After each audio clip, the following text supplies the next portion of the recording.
Hey guys, happy Wednesday. Welcome to Unravel Uplift, the podcast where each week we take real life experience and unravel it. The messy parts, the unspoken truths, the things that we all navigate but not always want to talk about. And then we uplift it, leaving you with perspective shifts, tools, and takeaways to help you move through with more clarity, intention, and connection. Because we've kind of come to the conclusion that life isn't about figuring things out. It's about growing through them. It's all part of the journey. Yes. So today we are going to unravel friendships in your 40s. I know that you guys have been waiting for this because if your relationships feel different in this season, you're not imagining it, right? Friendships get smaller, they get busier, and sometimes they get more complicated. But they also can become deeper and more meaningful and more aligned than they ever have been before. It is so interesting when I think it's like my kind of, I suppose, high school, college, early 20s. And it was always like abundance, like, oh, the more the merrier. Yeah. Let's invite Quantity, everyone. not quality. Yeah. And it was almost like that was the thing that was defining about you, that as in, oh, if I have more friends. Yeah, you're right. I'm amazing. You're popular. That's what it meant. Yeah, she's so popular. It's like that equation. Yeah, it's like an equation. It's almost like look, I can show you how many friends I have. Right. And then as you get older, I suppose you may get wiser. I feel like I've got wiser on some things, probably a little bit more clueless on others. You have less time, you have other commitments. I think you have a different perspective too. And different things that pull you together. So we've talked about this on previous podcasts where, your kids are a common denominator with other moms because you're going to soccer. And that's how we met. Yeah. Like we met through our boys playing soccer. And here we are probably 11 years later doing a podcast. Yeah. So it's wild. Right. It's wild. And I think that's also another interesting dimension as well, Jen, is that, when your kids are very small, like the babies, you're almost all in the same spot. So it's almost like, oh yeah, we're all going through the same thing together. Play dates, times, you're doing all that together. Yeah. And then school hits and it's almost like your children's personalities start coming into play. Plus you actually start to see people really parenting. Right. And you're like, these may not be your people, or they could be your people. Yeah. So I think that also elements. And then, I know I went through the whole, I'll be friends with my kids' friends. And then it's interesting when you're actually still friends with people that your kids, it's not like they're falling out. It's not like there's anything there, but they don't hang out anymore. And that's, I suppose that's the sign maybe of a actual, true, real friendship that is there, that you exist. Outside of what pulled you together originally. Yeah. So today we're going to dive into both. We're going to dive into the shifts and struggles of the friendship and then the friendships that are truly worth holding on to. So let's start with the unravel. Okay, let's get real and raw on this. So friendships in your 40s are like, I love you so much. See you in 3 weeks when our calendars align. Yeah. So we talked about this on our previous, there's some data that we saw that you should see your core group of friends at least every, is it 22 days? 22 days. Well, we have a core 4 in our group that we're like, okay, can we make this happen in 22 days? Because we're trying to juggle all of our schedules, our work lives, our personal lives, travels, vacations, events, commitments.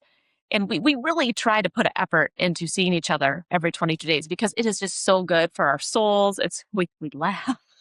Oh, we laugh. We laugh. We laugh. We have some wine. We let loose. Yeah. It's good to like let the brain drain, chill out, reconnect, see what's going on in each other's lives. Like that is really healthy. So we'll talk about that too. And I will tell you, it is not easy to align 4 people's calendars. No.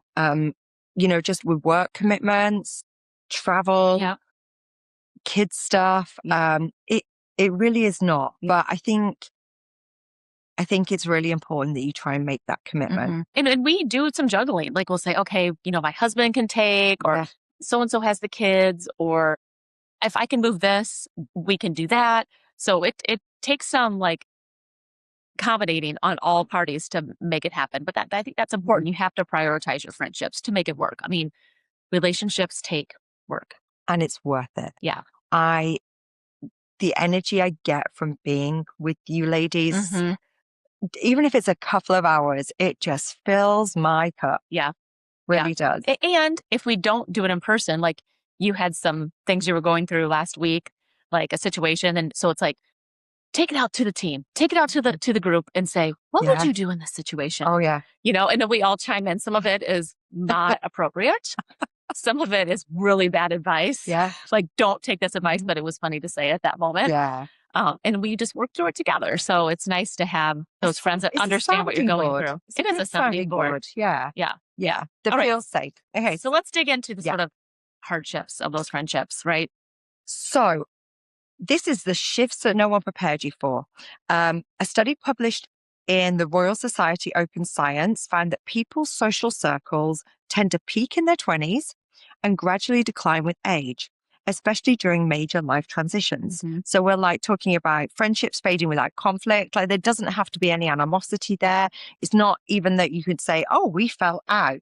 Just they've just shifted, growing in different directions, life stages. Yeah. Kids, careers, moves.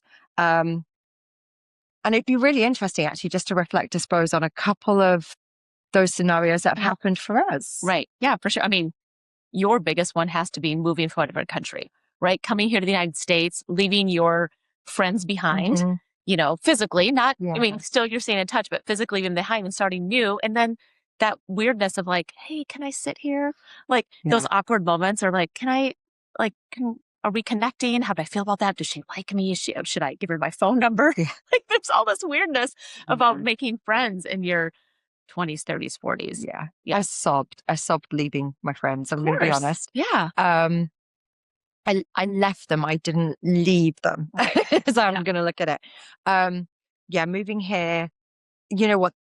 The kids were young, so it made it easier because there was lots of group ups and meeting things, especially in the area we live, that's really switched on like that. So that made it so much easier. But it did feel, it felt bizarre, like I felt like that kid again going into school and trying to make those new friendships. Yeah. But fortunately, some of them stuck, So, and then friends back in the UK, it takes work, it takes work from both of us. I mean, I'm filled with sadness quite a lot because I miss quite significant life events like a friend's baby being born, and things like that.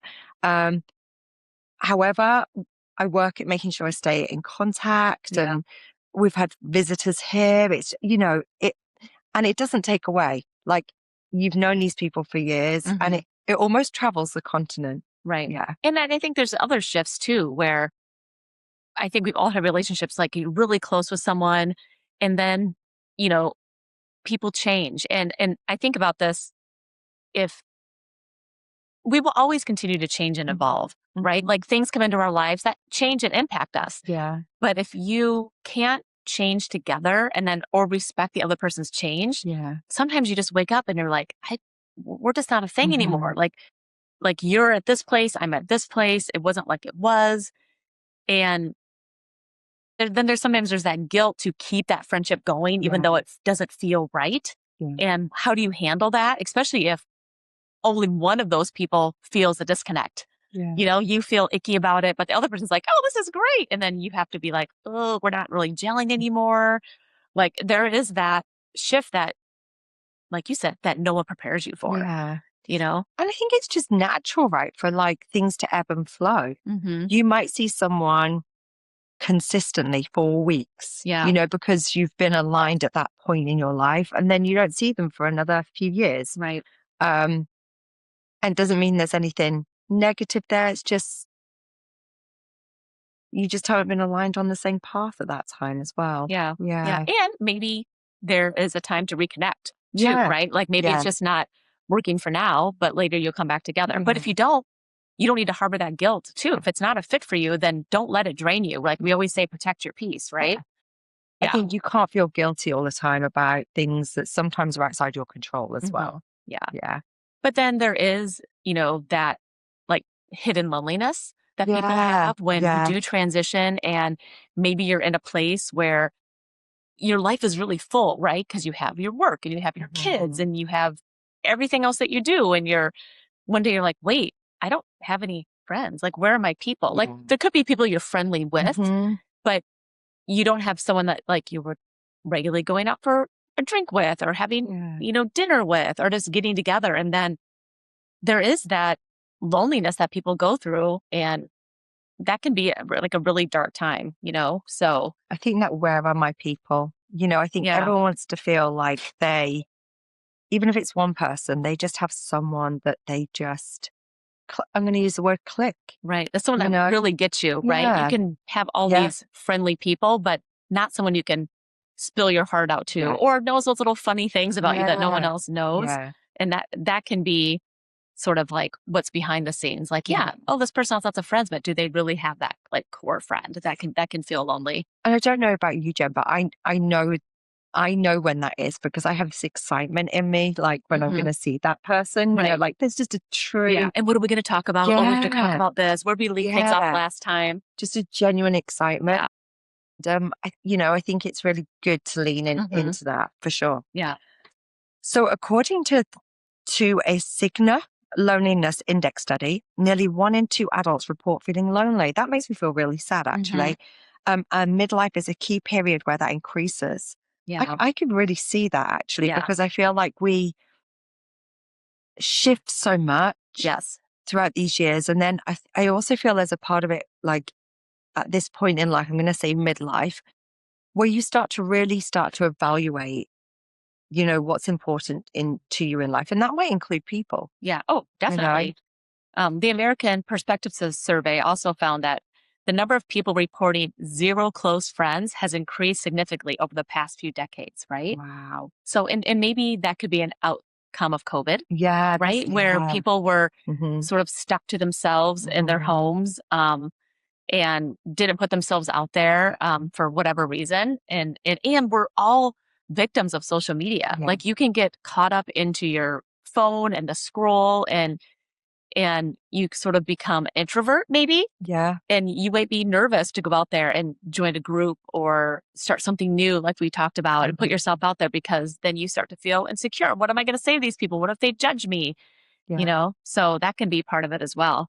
I also wonder as well with today's society if sometimes people might be reclusive because there's overload of like events. Like if I just think, the last few weeks, I know you and I Yeah. have had various different sporting events Yeah. locally, away, and it's a lot of time around people, Yeah. and these people are wonderful, Yeah. but they're not your true friends, and that probably eats away at energy a little. Yeah. Um, That's a good point. so I wonder if it's also like you said, the COVID, but also society, Right. with what our lives are subscribed to. Yeah. Yeah, 'Cause for sure. it's very social. Your kids are in sports, or even if they're school things. I remember at elementary school, there was a week where I think we had a band night, followed by a cultural evening, followed by something. And it was literally like, oh boy, hi again. Right. Yeah. Hello. And it was like, oh, I just actually need to kind of just recharge, Right. Yeah. And especially if you're on at work as well. Like yeah, I for feel like I'm sure. in It meetings can all be day. exhausting. Yeah. You're Mhm. putting on the face, you're doing the Yeah. things, how are the kids? How is this? Oh, good to see you. We should get Yeah. together. We've all done that. Yeah. Right.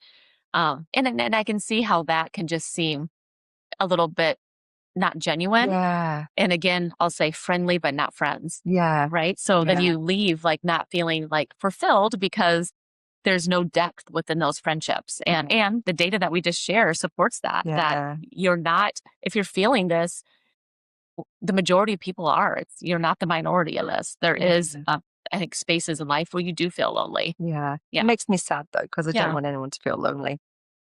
So I suppose really we're wondering, viewers, have you ever felt lonely while you still feel like you have a full life? Yeah. You have a family or not, you have a career or not, Yeah. but you've got all of these things going on in your life that gives you what you would classify as a full life, but you still feel lonely. And I suppose just a reminder that it seems from the research that you're not in the minority. It seems to be the majority of it. And you do hear a lot. I'll see it on social media or hear things about certain mom groups, or maybe it was a play date group or it was a core group that you had. And sometimes one of those people is outcasted, Mm-hmm. where all of a sudden they're not getting invited to the function. You see on social media that they all got together, but wait, why wasn't I invited? You know, and then that can lead to the fear of loneliness, and that can lead to the fear of, why was I not good enough? Why was I not included? That is, maybe there is a time and a place for that, where you're like, well, are these really my people? If this is how they're treating me and this is how they're approaching our quote friendship, then maybe it's just time for me to move on. And that is easier said than done. I don't want to say that just so abruptly and make it seem like, oh, just move on, because that is very hurtful, but that also leads to the loneliness. There's also that cliqueiness, right? Yeah. Sometimes you just walk in to something and people are just established and they don't mean any harm. Yeah. But But you they don't just have know room it. for another. Yeah. Yeah. You know, they're full. Yeah. So F them. Yeah. Moving on. we don't care about those girls anymore. Mean girl group. And let's talk about the awkwardness of making new friends. Oh, yes. Yeah. I suppose I'm wondering, does this get easier as you get older or harder? I think it depends on who you are. You know, we talked a little bit before we went live with you guys. And I think you and I are on the same page on this, whereas I feel like for us, it's gotten easier to make friends because we're more secure as we age. We're more confident. I don't feel you like intimidated to walk up to somebody and introduce myself, because I think if they're like us, they're friendly to and open and they'll be inclusive. So I don't think it's as difficult. I have no problem just going up to somebody and talking to them and getting out of your comfort zone. It happens to me a lot. I travel alone for work, and not that I'm turning these people into my BFFs, but I'll just randomly have conversations with people online and we find a common denominator, and it feels so easy and organic, where probably definitely my school years and post school early 20s, that just felt really like weird. Like, I'm not going to say that. That's going to look so desperate and like, ew, I would never do that. But now it just feels easier. What about you? Yeah, I think I've had my fingers burnt a little in the past as well with girl groups. Yeah. I mean, not this one. Not this one, but just when I was younger, you know, just you feel like they've got you back and then they don't. Yeah. You know. So I think I've always been friendly but cautious probably a little until I kind of dug beneath the surface a little. I don't know. One thing I kind of came to mind was like when we go on our girls' trips, I think we always like to sit there and see like either younger girl groups or older girl groups, right? Just doing the girl thing. And it's always fun to talk to them and just be like, oh, you know, like, especially those older girl groups. Like we'll see these ladies carrying on like in their 70s and they're having their wine. And I'm like, I hope that's us. I hope that. I mean, look, and they're all gussied up and they got their jewelry on and, you know, it's really cute. It's really cute to see them carry on. Yeah, it is really, I think watching and observing friendships is fun. Yeah. You know? Yeah, definitely.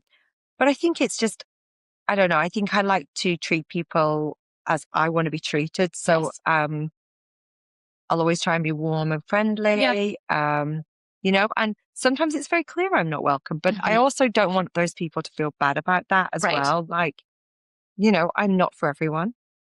Yeah, none of us are. And also sometimes people are just full, like you said, you know, and so, but you kind of have to develop a little bit of skin there to be like, okay. Yeah, this is where I'm at. This is okay. And like you say, I feel be secure enough in yourself to know that you have friends, you know, and I know we got together with a wider extended group of friends a little while ago, and it was so much fun talking to people that, you know, I may have run into in the past and hung out for an hour or so. And it was so refreshing to be around people that I don't spend all my time with them. Right. But it was really friendly and really fun. And to know that we went into this group, I think, was there like 14 of us? Yeah. So our 4 group was there, but we didn't sit by each other at the table. We weren't necessarily, we went out like at this game night. We didn't actually, some of us weren't on each other's teams. So it was at random. And I think there's also a time where you're going to an event and you just glue yourself to someone who's safe. and you don't work the room. You just want to, be with your partner and like, okay, we're here to do this thing. Getting out of your comfort zone, meeting more people, expanding your network. I mean, that's a great way to not make it awkward about meeting new friends, to see if there's a common connection there. We're like, hey, I really enjoyed talking to you. Yeah. We should do this again. Oh, I would hang out with those ladies in a heartbeat. Oh, for sure. They were We had so much fun. It was really fun. Yeah. So I think that there is that awkwardness, but I think it is try not to take things personally, and your people are out there. Yeah. It might just take a while to find that treasure. Yeah. It's, it's like a treasure hunt. Yeah. Really nice. And the research shows that friendships, they're built on proximity. So how close are they? How convenient can it be for you guys to get together? And then repeated interaction. So if you're seeing them at the gym, you're seeing them at your kid's school, at work, like if you're looking to make friendships, think about proximity and think about common denominators, things that are common interests that will pull you guys together. So, I mean, I've met some great people at the gym, actually. Yeah. I really enjoy going to my gym classes and a little selective sometimes because I know they're going to be there. Right. Yeah. Yeah. And it goes back to, we've talked about in a previous podcast about those accountability partners, right? Like there could be days that you don't feel like going to the gym, but if so-and-so is going to be there, or they're going to say, Claire, I didn't see you at the gym. Where were you? Right. So, yeah. Also, the University of Kansas study found that it takes 50 hours to move an acquaintance to a casual friend. Wow. So it's going to take some effort, right? You're going to have to spend some time. It's not going to happen overnight. And then over 200 plus hours to become close friends. That's a lot of investment, right? So that's a lot of time at the gym. That's a lot of time investment. Yeah. Yeah. Yeah. So I guess that takeaway is that we're not failing or we're struggling at making friendships, but it takes time. Yeah, and you have to give yourself that grace that you may not have this like friendship connection overnight, that it's going to take time to make that friendship feel more natural and like together. So give yourself a break. And like we just sort of mentioned, it's not easy as it used to be because there's a fear of rejection or feeling out of place or not even knowing where to start. Yeah. And I think if there's a commonality, that can be really helpful. Yeah. I think if there's something that you've got a similar interest in, then automatically it's something that you have to talk about. I think those things come into play and as be well. yourself. At the end of the day, we're too old for that shit. Just to put on the mask and act like someone that you're not. And if you lead with being fake, they're going to like you for that person that you're portraying yourself to be. Yeah. So just be yourself. And if they can't like you for who you are, then these aren't your people anyway. So just be genuine. And just keep hunting for that treasure. Right. Yeah. All right. So let's talk about those evolving friendships. Yeah. So as we age, studies show we prioritize emotionally meaningful relationships over quantity. And this was actually found through Stanford research. I suppose harking back to how we probably started this conversation around about how in the 20s it was plentiful, like it's all the people. Yeah. And now it's actually more like, oh, who do I want to spend my time with? Yeah. Where do I have that connection? Where can I be myself? Where am I not going to be judged? Right. So deeper, more intentional friendships, less tolerance for surface level connections, and more alignment and honesty. So what's actually better about your relationships now than when you were younger? That's a good question. I think that the relationships now are definitely deeper, right? Because you've gone through things, you're not as nervous to talk about them, at least in my experience. So these people know you on a deeper connection, and I don't have that fear of judgment. Like I'm just going to be like, yeah, this is where I'm at, or this is what I'm going through. And more times than not, your friend is going to relate to that somehow, or at least just listen, right? But I think about being younger, there was that funness of just like everything was casual and fun, and it didn't seem like a lot of work. Like if I have to be very intentional with my friendships now and be like, you're like, gosh, I haven't connected with so-and-so. I should just drop them a text or send them a funny meme or, a picture of something just to let them know that I'm thinking about them. So I try to be very intentional because again, I want to let these people know that I value them. But when I was young, like you just like, and maybe because we didn't have social media, you just sort of existed. I didn't feel like friendships were so hard. Friendships were a lot easier. Yes, you had girl drama. Like the girl drama was definitely there over like the stupid shit. But like I didn't feel like it had to be so intentional. And it's interesting because if I think back to when I was younger and you had the volume of people there on a night out, for example, and then in the UK, you tend to go for Sunday lunch the day after. So we'd go out and party on the Saturday night and Sunday would be like the hangover lunch and we have like a roast dinner. Like I'm talking all the meats, all the meat sweats, right? All the veggies, the Yorkshire puddings, the potato. And it's interesting because I suppose they're the people that, if I think about it, they're the ones I used to go and have lunch with and we'd dissect the night before. So probably, even though I didn't really think about it back then, they were my close friends. Yeah. And when I think about it now, they're the people I'm still in touch with, even though we live a continent away. Yeah. So I suppose maybe it just wasn't as obvious. Right. You know, that you had that emotional depth, but maybe it just wasn't as recognized. So my husband is watching soccer and someone just scored. We'll see if our fan base hears that. So that was him sharing in the background. We are raw and real, like we said. Yeah. And I it's interesting, isn't it, how you have that reflection? And I think they probably were my people. Yeah. You know, they're the people that would just go and laugh about the silly things that happened the night before, the people that could laugh at themselves. Right. And yeah. So I like how you said the depth, the emotional depth, because I think you're right. We were young. We're probably a little selfish. We're thinking about ourselves. And now as adults, we probably do we're mindful. We're more thoughtful, I hope.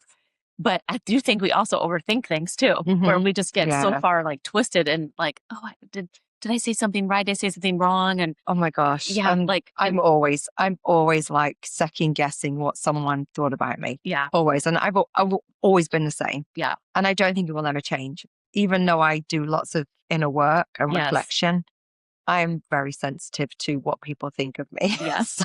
Which I think is kind and courteous. Like you should be mindful but I think as women too, we become overly apologetic. Like if these are your core people, like I'm like, Claire, you don't need to apologize. Yeah. Like, what the hell? Well, there was one time I did need to when I overserved myself quite a little and then was on Jen's antique table and also vomited a lot. So I feel like that probably in a Santa hat. With all these kind of little I was very much overserved myself that night. Yeah. And I feel like it was fun for the rest of us to watch though. So even though she had a very like, oh my God, I just did that. It is a fond memory of ours. Well, and I woke up the next morning as a prime example and I didn't remember any of it. And then had my husband recount to me what I did and I felt awful. I was like, oh my gosh, these people are never want to be friends with me ever again.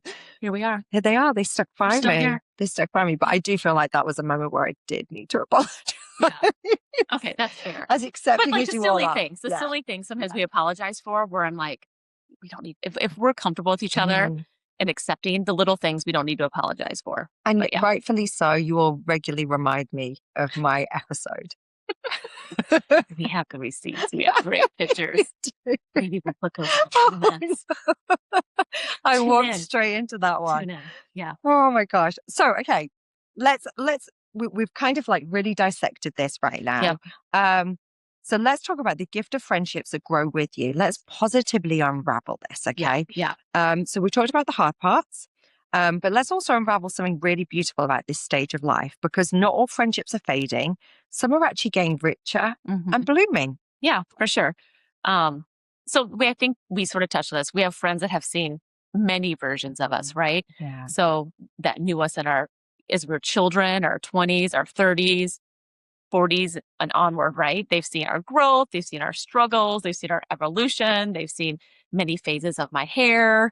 My wardrobe, like they've seen you in those messy moments. A lot of pictures that I'm like, oh, wow, that you actually have that on record. Great. Thank you for sharing that. They've seen you as a hot mess express. Yeah, but that's something that's so special about that history that you have with those people, right? And they knew you before you had things figured out or while you're still figuring it out.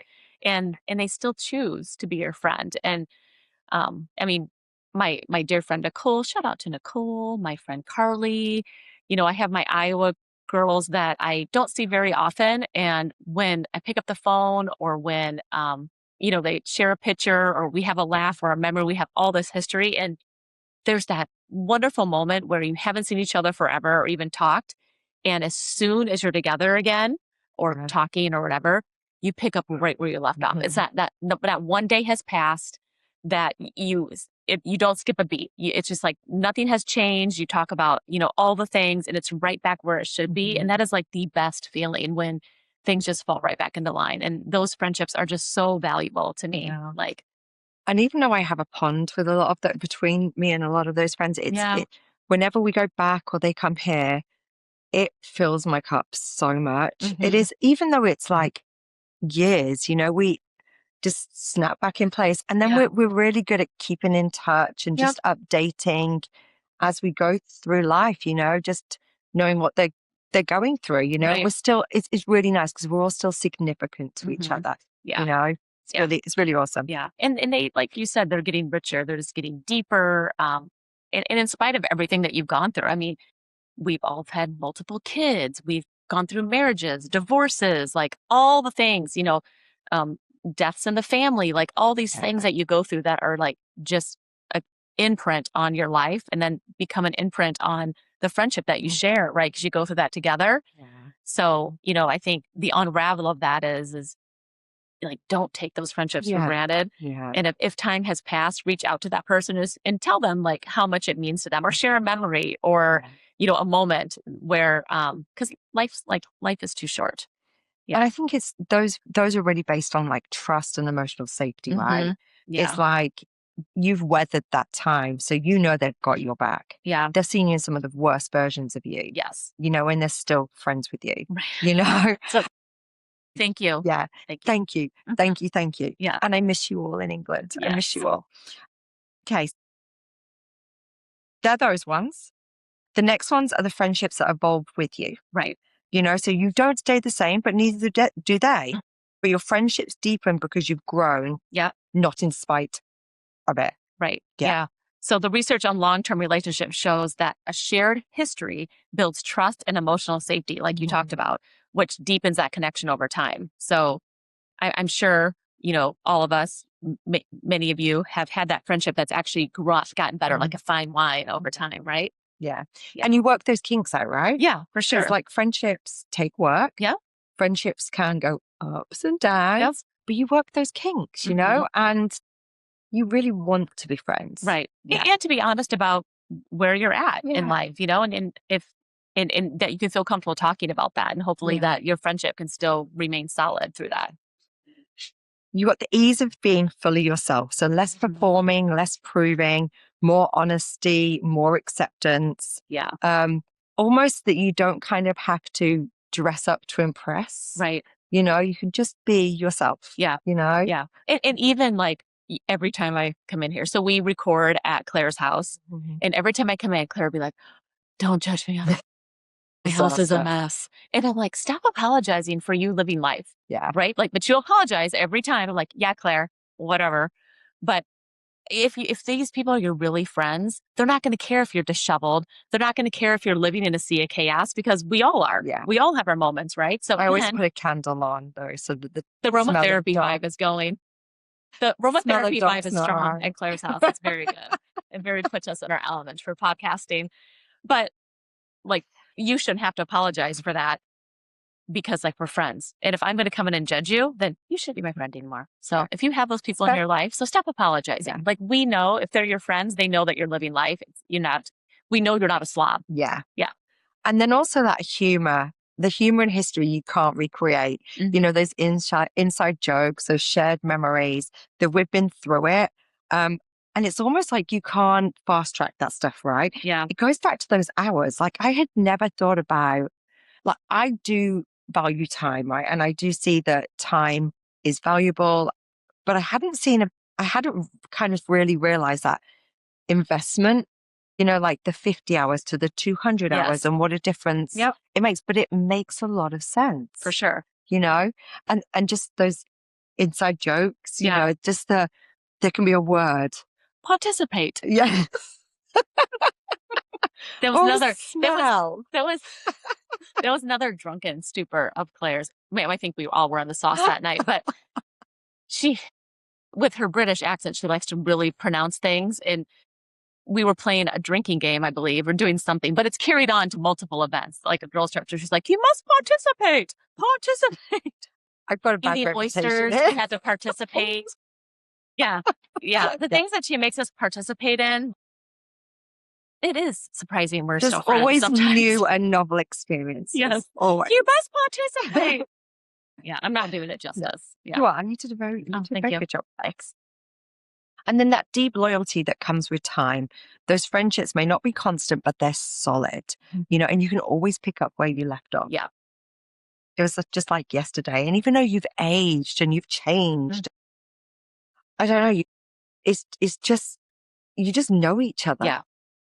And like when you hear that person's voice, she's like, "Oh, Yeah. like I said, I'm so excited to hear your voice or to see your face, like on FaceTime or see them in person." It's like riding a bike. You just get right back where you left off, and it just feels so good to like reconnect with those people. Yeah. Yeah. So we've unraveled the real, the messy, and those honest parts of friendship in this season of life. And yes, friendship can get more complicated. Right. But they can also get deeper, more real, more meaningful than they've ever have been in before. So let's talk about how we actually nurture and create more of that in our lives. So I think that I know that research that said, see your girlfriends every 22 days. I mean, it resonated with me. Yep. I feel as a group. Yeah, it keeps us in check. It does. Yep. And I think, that's probably one of our little in-jokes now, that we've got to do this. But we do a good job of planning the next one. Yeah. So before we depart for our, wherever we're done, we're, wrapping it up for the night. We say, okay, let's get the next one on the schedule. And then that's where the debate happens. Like, can you do Wednesdays? Can you do Thursdays? What about this day? Can you do 5? Should we do 6? Until we find one. And in most recent history over the last couple of years or so, we don't leave without having a new date. Yeah. I try to. Yeah. I'm often ready to go to bed. And it was like 22 days, Glenn. I'm like, oh yeah. Okay. Yeah. So yeah, I think it is that consistency over intensity, because sometimes it can be literally we see each other for 2 hours. Yeah. Other times we go away for a whole weekend, and so I think it's more seeing each other regularly and consistently than it is like we have to see each other for 24 hours solid, And figuring out what works for you, right? Like maybe it's not always in person. Like a group of girls, my Iowa friends, like I don't see them that often, but I'm involved in that group chat. And so I can pick up where they left off. I see pictures, I see what they're talking about. I can jump in what I want to. I catch up on their lives, like sort of at a distance. Yeah. Because they're all together in Iowa, but I still can feel involved, and it makes me feel included. And it's those little snapshots of time that you can like connect without like it blowing up like your whole schedule, and just it can be on your own terms. It doesn't have to be like, okay, I'm going to see you, every week in person. Like you can figure out a way to make it work for you. And I find like FaceTime and WhatsApp is like key for me. Technology is key. And then I do really appreciate, and this is a shout out to everyone in England, that whenever we say, hey, we're coming back, everyone shifts their calendars. They will travel hours to see us as well. And that, I want you to all know that is extremely appreciated, because we love seeing you. So thank you.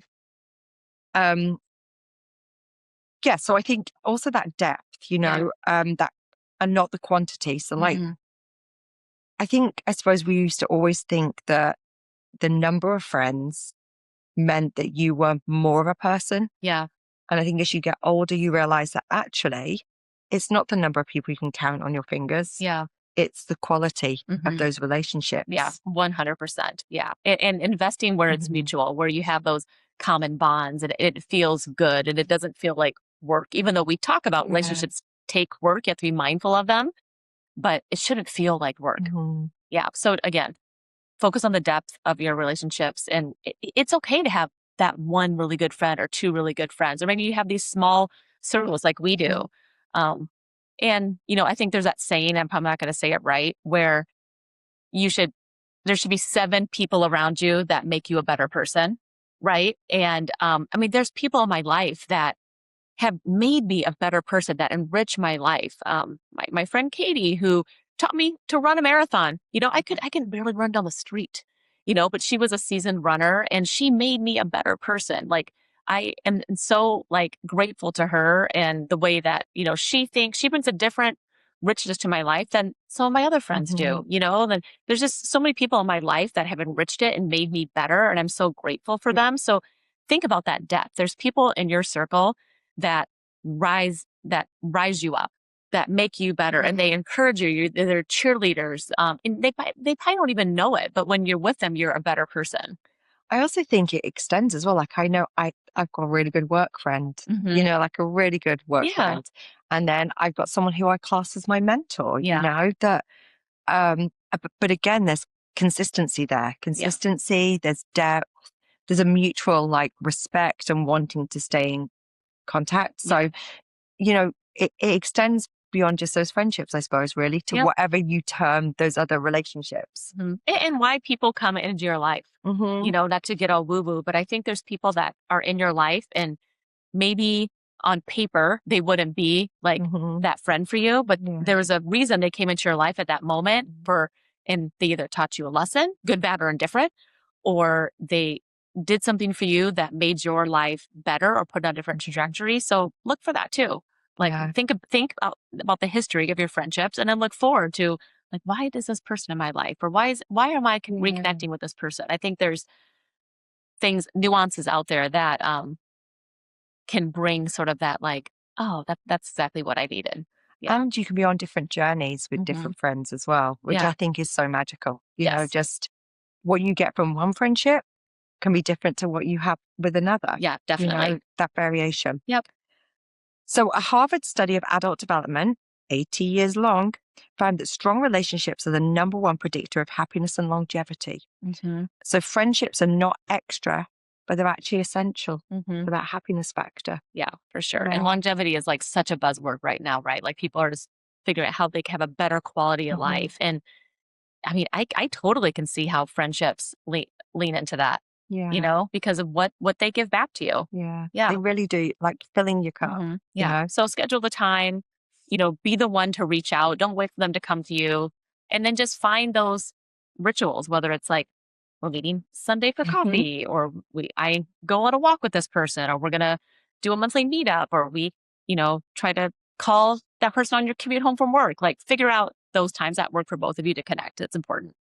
And I think if you're someone that's trying to find new friendships or establish new ones, venturing out, because we're in this life of this transition of exploration and figuring it out, and you may not have found those people that feel like you're your people. I think it's really good to try and be intentional. Yep. To the extent of surrounding yourself with people that you think you're going to have common similarities with. Yep. Being regular and scheduled with that, so that actually creates that momentum, because we can't forget the fact that those hours go into that friendship longevity and meaningfulness. So if you are embarking upon new friendships, I suppose my kind of words would be, make sure that you find people that are aligned with you, create that time, create that space, and do it routinely. Yeah. Every 22 days. Yeah. Every 22 days. Yeah. And don't be afraid to put yourself out there. We've talked about this in the podcast too, that like get used with feeling uncomfortable. Yeah. That's going to give you the growth, and then say yes. We talk about saying no a lot and setting personal boundaries, but say yes to trying something new, to going to a dinner party where you may be the party of one, and introduce yourself and think about what you want to say to these people and what do you want them to know about you. So don't be scared to put yourself out there. Put yourself in the room. It can be fun meeting new people. It really can. Yeah. And what they bring into your life, right? And if you hadn't put yourself out there, think about friendships. If you had not put yourself out there, would you be friends with this person now? So I'm sure we all have history to say, oh yeah, that worked. That worked. Yeah. And I think, there is something about putting yourself out there and having vulnerability and emotional sharing. And it's not easy to be vulnerable. Yep. But I think if you can be, it will pay off. Yeah. That vulnerability, it really does go a long way. People get to see the real you, things feel genuine, and it's not something to be to feel shame about, even though I think there is often this whole, That if I insecurity. showed this about me, then it means X, Y, Z. I think genuine people really do see vulnerability as a Yeah. good thing, Yeah, for sure. you know? Yep. And I think this is a good transition to once you've learned to put yourself out there to find new Mhm. friendships, it's okay to let go of those forever friendship pressures. Mhm. Like if you've had a friend that's been in your life for such a long time and it just doesn't gel anymore, it's okay to let that go. Like, don't have the guilt of, continuing to try to carry it on for the sake of carrying it Mhm. on. Some friendships can be seasonal, and Mhm. and that's not considered a failure. You hopefully both got out of it what you needed at that time. Mhm. It's okay to let them go. But I think so many people put that pressure on them to keep it going. And it can exhaust you. And maybe it's just not worth it because of where you both are at in your life. And I'm a great believer that some friendships were just there at that moment in time. Hmm. A bit like what you were saying around, it was a lesson that you learn or that person came into your life for a reason. Yeah. And it doesn't mean because that is no longer there that it's not that you failed. Right. It just means that there was some reason. Yeah. That season's over. Yeah, Yeah. some meaningfulness at that time Hmm. that, and maybe they've evolved, maybe you've evolved, Right. it's okay to kind of go, huh. Yeah. It's also okay to kind of go, huh, kind of disappointed by that, Right. and, because that's only human. It's Hmm. only human to feel like, or relief. You might feel relief as well, Right. Yeah. Yeah. So don't be scared of those feelings. Hmm. I think that's natural. And like we talk about as women, we put a lot on our shoulders to We keep it do. going. And what does the world expect me? What should I be doing? And, play nice with others. And we not to go back on this, but we think about the messaging that we give to our children when they're young, Yeah. when they have like birthday parties, like, oh no, everybody's coming. We have to be inclusive. Everybody needs to be involved. Don't exclude. That's mean. Of course, invite her over to play. So we grew up with the messaging of to include, include, include, and make it work. Even if you don't really gel, you make it work because that's not being friendly if you don't. Well, now, as we get older, we're Hmm. like, yeah, no, I don't even like that person. We don't get along well. We don't have the same interests. It doesn't feel genuine. And so then you can put up that guardrail to be Yeah. like, I don't want to invite that person. I shouldn't feel guilty for not inviting that person. These are not my people. So I think there is that balance in life where you you can come to your senses as we get Yeah. older and be more purposeful with your friend groups. And I think that's also okay as well. Like, you have Yeah. to feel okay with the fact that Yeah, it's okay. it's okay. Yeah, that You is know? okay. Yeah. It's Yeah. not that you're not being inclusive, Hmm. just it might not be a good fit. Right. Because we're all strapped for time. Yeah. So you got to make the friendships that you have really meaningful Mhm. and really make them count. So, what we'd urge you to do is embrace those solid friendships that you have. There's something incredibly grounding about having just one or two people in your life who have seen you through all the stages, the good, the bad, the messy, the growth, the pivots, all of it. Yeah. And these friendships where you don't have to explain the backstory, they lived it with you, they laughed with you, they cried with you. In a world where there is so much change, these friendships are your constant, right? And that feels good. They're your reminder that who you've been, how far you've come, and they know you to your core. So thank those people. I think sometimes as well, we're so busy, we stop to pause and think about those friendships, Hmm. almost take them for granted. Yeah. So, we'd really urge you to reach out to your friends, Yeah. Hmm. message them or put a comment on Facebook, Yeah. or call them. I think Yeah. there's different methods just to show your friends they're important to you, you're thinking of them. It really matters. Yeah. Yeah. All right. So we talked a lot about friendship. Hmm. We've talked about what we unravel the friendship. I hope we gave you guys some takeaways to uplift into your friendships and that friendships in your midlife, in your 40s, they're not broken. They're just evolving. We talk a lot about transition and things that happen to us during this midlife and, how to deal with those. And that certainly applies to friendship. Yeah. And our call to action, I suppose, is action it. Do something like plan a coffee, Hmm. send a text, Yeah.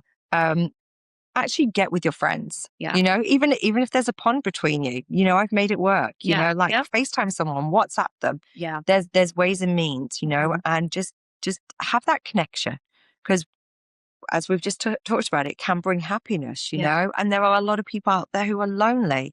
And to those people that feel like they've not found their people, keep persisting. Right. Keep trying. You will find your people. They're out there. And understand what's behind the changes that, you know, your friendships are going through, or you as an individual is going through. I mean, your approach to relationships can be more intentional. You can have more compassion. You can just be more honest, right, about where you're at. And hopefully that brings more hope and a deeper connection and that gratitude, you know, like we talked about. So we'll be back next week to unravel and uplift something new. Yeah, please join us.